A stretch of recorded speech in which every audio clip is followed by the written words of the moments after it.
રહ્યા છો CB24 news. આજે ભારતે શાંતિ જાળવણી સુધારાઓ પર સંયુક્ત રાષ્ટ્રની ચર્ચામાં જમ્મુ અને કાશ્મીરનો મુદ્દો વારંવાર ઉઠાવવા બદલ પાકિસ્તાનની આકરી ટીકા કરી હતી।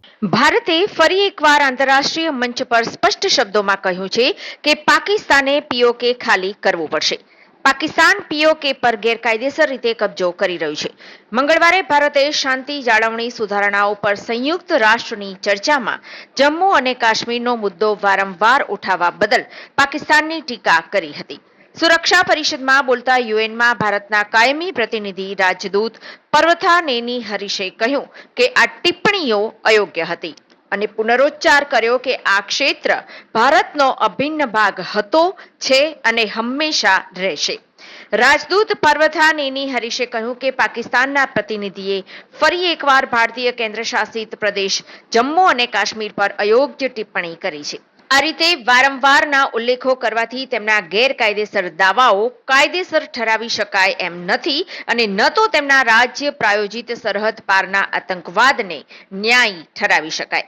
તેમણે પાકિસ્તાનને સલાહ આપી કે તે તેના સંકુચિત અને વિભાજનકારી એજન્ડાને આગળ વધારવા માટે મંચનું ધ્યાન વિચલિત કરવાનો પ્રયાસ ન કરે। તેમણે એમ પણ કહ્યું કે પાકિસ્તાન જમ્મુ અને કાશ્મીરના કેટલાક ભાગોમાં ગેરકાયદેસર રીતે કબજો કરી રહ્યું છે અને તેણે આ વિસ્તાર ખાલી કરવો જોઈએ। The sole solution to conflicts. Peace holds when peacekeeping operations are accompanied by political solutions.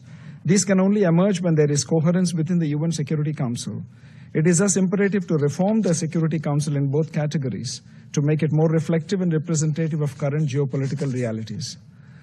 Madam President, India is compelled to note that the delegate of Pakistan has yet again resorted to unwarranted remarks on the Indian Union territory of Jammu and Kashmir. Such repeated references neither validate their illegal claims nor justify their state-sponsored cross-border terrorism. Jammu and Kashmir was, is, and will always be an integral part of India.